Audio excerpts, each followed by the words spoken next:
रात गहरी हो चुकी थी। गांव की पगडंडियां चांदनी में चुपचाप लेटी थीं और दूर कहीं कुत्तों के भौंकने की आवाज के बीच हवा ऐसे बह रही थी जैसे किसी पुरानी कहानी को धीरे धीरे दोहरा रही हो। उसी रात एक थका हुआ आदमी अपने मन का बोझ लेकर पीपल के पेड़ के नीचे आकर बैठ गया, जहां लोग अक्सर एक बूढ़े साधु के बारे में बात करते थे, जिसे सब प्यार से यीशु बाबा कहते थे। कहते थे कि वह कोई चमत्कार नहीं दिखाते, बस लोगों की बात सुनते हैं और उनके दिल का अंधेरा हल्का कर देते हैं। उस आदमी की आंखों में नींद नहीं थी, क्योंकि जीवन ने उसे चैन नहीं दिया था। काम की चिंता, परिवार की जिम्मेदारियां, अपनों की नाराजगी और अपने ही फैसलों का पछतावा उसके भीतर तूफान की तरह घूम रहा था। तभी उसने देखा कि सफेद कपड़ों में एक शांत चेहरा उसके सामने आकर बैठ गया।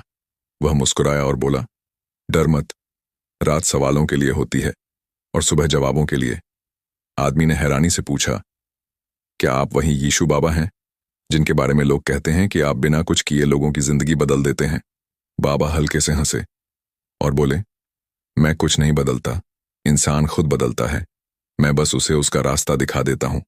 आदमी रो पड़ा और बोला, मेरे पास सब कुछ है, फिर भी शांति नहीं है। मैं हर दिन भागता हूं, लेकिन पता नहीं किसके पीछे। बाबा ने आसमान की ओर देखा, जहां चांद बादलों के पीछे छिपकर फिर निकल रहा था, और बोले, देखो, चांद भी हर रात पूरा नहीं होता, कभी आधा, कभी टुकड़ों में, लेकिन वह खुद को अधूरा नहीं मानता। इंसान की सबसे बड़ी गलती यही है कि वह खुद को दूसरों से तुलना करके छोटा मान लेता है। आदमी चुप होकर सुनता रहा। हवा ठंडी होती जा रही थी और रात जैसे गहरी होती जा रही थी। बाबा ने आगे कहा, जब इंसान अपने दुख को छिपाता है तो वह बोझ बन जाता है, लेकिन जब वही दुख किसी और के लिए समझ बन जाए तो वही दुख आशीर्वाद बन जाता है। आदमी ने पूछा, लेकिन मेरे साथ तो हमेशा गलत ही होता है। बाबा मुस्कुराए और बोले, नहीं, तुम्हारे साथ वही होता है जो तुम्हें सिखाने के लिए जरूरी होता है। रात इसलिए अंधेरी होती है ताकि इंसान रोशनी की कीमत समझ सके। धीरे धीरे उस आदमी का मन शांत होने लगा। उसे लगा जैसे वह पहली बार खुद को सुन रहा हो। बाबा ने उसे एक कहानी सुनाई कि एक किसान था जो हर साल बारिश को कोसता था, कभी ज्यादा तो कभी कम। एक दिन उसने आसमान से कहा कि अब मैं अपनी मर्जी से मौसम बनाऊंगा। उसने धूप दी, पानी दिया, हवा दी, सब कुछ सही रखा। फसल बहुत बड़ी हुई, लेकिन उसमें दाने नहीं थे, क्योंकि संघर्ष ही जीवन को मजबूत बनाता है। आदमी ने गहरी सांस ली और समझ गया कि शायद उसकी परेशानियां ही उसे मजबूत बना रही हैं। रात आधी से ज्यादा गुजर चुकी थी। दूर मंदिर की घंटी की हल्की आवाज आई। बाबा ने कहा, याद रखो, जो इंसान रात में अपने मन से बात करना सीख जाता है, उसे दुनिया से लड़ने की जरूरत नहीं पड़ती। आदमी ने पूछा, क्या मैं फिर कभी खुश हो पाऊंगा? बाबा ने जवाब दिया, खुशी कोई मंजिल नहीं, यह चलने का तरीका है। जब तुम दूसरों को दोष देना छोड़ दोगे और खुद को स्वीकार कर लोगे, तब खुशी खुद चलकर तुम्हारे पास आएगी। धीरे धीरे आदमी की आंखें भारी होने लगीं। उसे लगा जैसे वर्षों बाद उसे सुकून मिला हो। जब उसने आंखें खोलीं तो सुबह होने लगी थी और बाबा वहां नहीं थे। बस पीपल के पत्ते हवा में हिल रहे थे, लेकिन उसके अंदर कुछ बदल चुका था। वह हल्का महसूस कर रहा था, जैसे किसी ने उसके दिल से डर निकाल दिया हो। उस दिन के बाद वह हर रात कुछ देर आसमान को देखता और बाबा की बातें याद करता कि जिंदगी दौड़ नहीं है, यह एक यात्रा है जिसमें गिरना भी जरूरी है और रुकना भी। समय बीतता गया और वह आदमी खुद दूसरों की बात सुनने लगा, लोगों को समझाने लगा कि दर्द से भागो मत, उसे समझो, क्योंकि वही तुम्हें अपने असली रूप से मिलाता है। गांव में लोग कहने लगे कि अब वह आदमी भी वैसा ही शांत हो गया है जैसा कभी यीशु बाबा थे। और शायद यही बाबा की सबसे बड़ी सीख थी कि इंसान जब खुद रोशनी बन जाता है तो उसे अंधेरे से डर नहीं लगता। रात फिर आती रही, लोग आते रहे, कहानियां बनती रहीं, और हर उस इंसान के दिल में जिसने यह कहानी रात में सुनी, एक छोटी सी उम्मीद जलती रही कि चाहे जीवन कितना भी कठिन क्यों ना हो, सुबह हमेशा आती है। और जो इंसान धैर्य से रात को सुन लेता है, वह सुबह को समझने लगता है। सुबह होने के बाद भी उस आदमी के भीतर रात की वह शांति बनी रही, लेकिन जीवन तो रुकता नहीं। दिन चढ़ा, लोग अपने कामों में लग गए और वही भाग दौड़ फिर शुरू हो गई। फर्क बस इतना था कि अब वह आदमी हर घटना को पहले की तरह बोझ नहीं बल्कि एक सीख की तरह देखने लगा था। कुछ दिनों बाद जब फिर एक बेचैन रात आई और नींद उसकी आंखों से दूर हो गई, तो वह फिर उसी पीपल के पेड़ के नीचे चला गया। उसे उम्मीद नहीं थी कि बाबा फिर मिलेंगे, पर जैसे ही हवा ने पत्तों को छुआ, उसे वही शांत आवाज सुनाई दी। तुम फिर आ गए। आदमी मुस्कुराया और बोला, हाँ बाबा, इस बार दुख लेकर नहीं, सवाल लेकर आया हूं। बाबा ने कहा, सवाल ही इंसान को जिंदा रखते हैं। आदमी ने पूछा, जब सब कुछ समझ में आने लगता है तब भी मन क्यों भटकता है? बाबा ने जमीन से एक सूखा पत्ता उठाया और बोले, क्योंकि मन हवा की तरह है, उसे बांधने की कोशिश करोगे तो और तेज भागेगा, उसे बस दिशा देनी होती है। फिर उन्होंने कहा कि इंसान की सबसे बड़ी थकान काम से नहीं, उम्मीदों से होती है।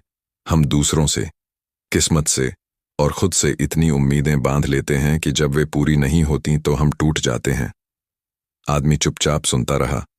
रात फिर गहरी हो रही थी और दूर कहीं से किसी के रोने की आवाज आ रही थी। बाबा ने कहा, सुनो, हर आवाज एक कहानी है। हर इंसान अपने अंदर एक लड़ाई लड़ रहा है, इसलिए किसी के व्यवहार से पहले उसके दर्द को समझने की कोशिश करना। आदमी ने महसूस किया कि वह पहले कितना जल्दी लोगों को गलत समझ लेता था। बाबा ने आगे कहा, जो इंसान माफ करना सीख जाता है वह खुद को आजाद कर लेता है। आदमी ने धीरे से पूछा, लेकिन जिसने हमें दुख दिया हो उसे कैसे माफ करें? बाबा मुस्कुराए और बोले, माफ करना उसके लिए नहीं, अपने लिए होता है, क्योंकि नफरत सबसे पहले उसी दिल को जलाती है जिसमें वह रहती है। हवा और ठंडी हो गई थी। आसमान में तारे पहले से ज्यादा चमक रहे थे। बाबा ने एक और बात कही, याद रखो, जिंदगी में दो ही रास्ते होते हैं, एक शिकायत का और दूसरा स्वीकार का। शिकायत करने वाला हमेशा थका रहता है और स्वीकार करने वाला हमेशा शांत। आदमी के चेहरे पर अब डर नहीं था, सिर्फ समझ थी। उसने महसूस किया कि वह धीरे धीरे बदल रहा है। अब उसे हर रात बाबा की जरूरत नहीं पड़ती थी, क्योंकि उनकी बातें उसके भीतर बस चुकी थीं। समय बीतता गया, मौसम बदले, पेड़ के पत्ते झड़े और फिर नए उग आए। एक दिन गांव का एक लड़का उसी आदमी के पास आया और बोला, मुझे नींद नहीं आती, मन बहुत परेशान रहता है। आदमी मुस्कुराया और उसे उसी पीपल के पेड़ के नीचे बैठा दिया, जैसे कभी बाबा ने उसे बैठाया था। उसने वही बात दोहराई, रात सवालों के लिए होती है और सुबह जवाबों के लिए। और तभी उसे समझ आया कि शायद बाबा कभी गए ही नहीं। वह हर उस इंसान में जीवित हैं जो किसी और के अंधेरे में थोड़ी सी रोशनी बन जाता है। उस रात आसमान पहले से ज्यादा साफ था और आदमी ने पहली बार महसूस किया कि शांति कहीं बाहर नहीं, हमेशा से उसके अंदर ही थी, बस उसे सुनने की देर थी। और इसी तरह कहानी आगे बढ़ती रही। हर रात एक नया इंसान आता, अपने दुख, अपने डर और अपने सवाल लेकर, और हर बार वही सच्चाई सामने आती कि जीवन कठिन जरूर है लेकिन बेकार नहीं। हर दर्द के पीछे एक कारण होता है और हर रात के बाद एक नई सुबह। और जो इंसान यह समझ लेता है वह धीरे धीरे डर से मुक्त हो जाता है, क्योंकि उसे पता चल जाता है कि अंधेरा हमेशा के लिए नहीं होता। और यही यीशु बाबा की सबसे बड़ी सीख थी कि इंसान अगर अपने भीतर की आवाज सुनना सीख जाए तो उसे रास्ता दिखाने के लिए किसी चमत्कार की जरूरत नहीं पड़ती। उसका अपना दिल ही उसका सबसे बड़ा गुरु बन जाता है। दिन बीतते गए और उस आदमी की पहचान अब गांव में बदलने लगी। लोग उसे पहले एक परेशान और चिड़चिड़े इंसान के रूप में जानते थे, लेकिन अब उसके चेहरे पर एक अजीब सी शांति रहने लगी थी, जैसे उसने जीवन से लड़ना छोड़कर उसे समझना शुरू कर दिया हो।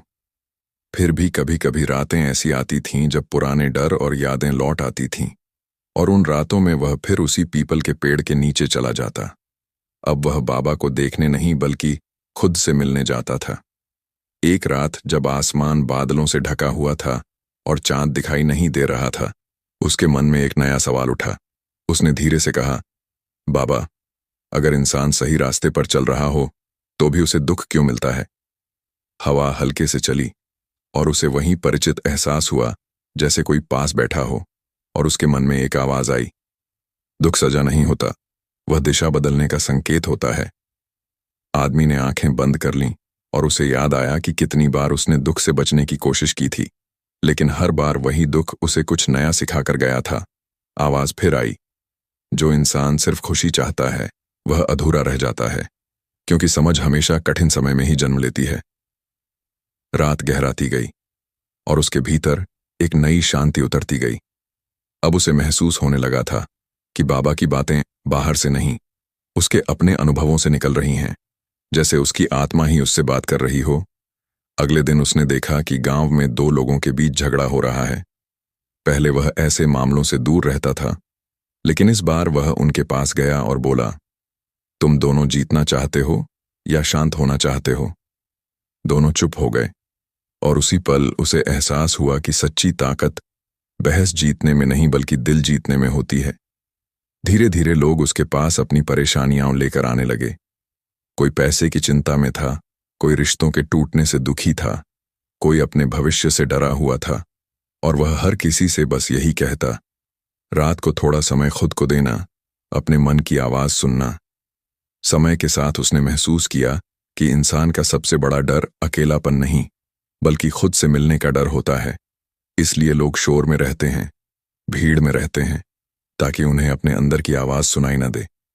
एक रात एक बूढ़ी औरत उसके पास आई और बोली, मैंने सब कुछ खो दिया है, अब जीने का कारण नहीं बचा। आदमी कुछ देर चुप रहा, फिर बोला, जब पेड़ के सारे पत्ते गिर जाते हैं तब वह मरता नहीं, वह नई शुरुआत की तैयारी करता है। और उस औरत की आंखों में पहली बार उम्मीद की चमक दिखाई दी। उसी रात आदमी ने आसमान की ओर देखा और धीमे से कहा, बाबा, अब समझ में आ रहा है, आप लोगों की जिंदगी नहीं बदलते थे, आप उन्हें खुद को देखने की हिम्मत देते थे। हवा में पत्ते हिले जैसे कोई मुस्कुरा रहा हो। समय बीतता गया, साल बदल गए, लेकिन पीपल का पेड़ वहीं खड़ा रहा और उसकी छाया में अनगिनत कहानियां जन्म लेती रहीं। अब गांव के बच्चे भी जानते थे कि जब मन भारी हो तो वहां जाकर कुछ देर चुप बैठना चाहिए, क्योंकि कभी कभी जवाब शब्दों में नहीं, खामोशी में मिलते हैं। और एक रात जब आदमी खुद बहुत बूढ़ा हो चुका था, वह आखिरी बार उस पेड़ के नीचे बैठा। उसे डर नहीं था, सिर्फ कृतज्ञता थी। उसने आंखें बंद कीं और महसूस किया कि जीवन दरअसल एक लंबी रात की तरह है, जिसमें इंसान सीखता है, गिरता है, संभलता है और अंत में समझ जाता है कि शांति कहीं बाहर नहीं, हमेशा भीतर ही थी। और उसी शांति के साथ उसने मुस्कुराकर आसमान की ओर देखा, जैसे किसी पुराने दोस्त को धन्यवाद कह रहा हो।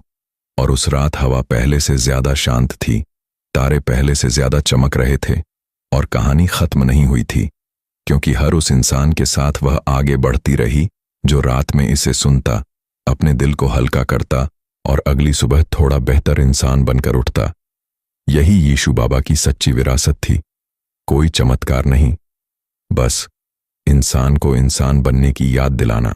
तो भाइयों बहनों, अगर आपको यह कहानी अच्छी लगी हो तो प्लीज भाइयों बहनों, आप कमेंट में जरूर बताएं किस देश से कहानी देख रहे हैं। पंजाब, पटना, हरियाणा, राजस्थान, पाकिस्तान, फतेहपुर, लखनऊ, जयपुर, भारत, इंग्लैंड या किसी कस्बे या गांव से देख रहे हैं तो प्लीज भाइयों बहनों, आप कमेंट में जरूर बताएं कि आप कहां से देख रहे हैं। और यह भी बताएं भाइयों बहनों, आप कितने बजे कहानी को देख रहे हैं, क्योंकि आप जब शहर और गांव के नाम कमेंट में लिखते हो तो हमें बहुत उत्सुकता बढ़ती है कहानी बनाने में और हौसला भी बढ़ता है। तो भाइयों बहनों, प्लीज कमेंट में जरूर बताना आप कहां से देख रहे हैं और कितने बजे देख रहे हैं। और हमारे चैनल ट्रू स्टोरी टेलिंग को सब्सक्राइब और लाइक और शेयर करना ना भूलें, ताकि मैं कोई भी कहानी यूट्यूब पर डालो तो सबसे पहले आपके स्क्रीन पर प्ले हो, ताकि आप देख सको कि मैं कौन सी कहानी डाला हूं। यूट्यूब पर तो सब्सक्राइब कर लेना भाइयों बहनों। धन्यवाद।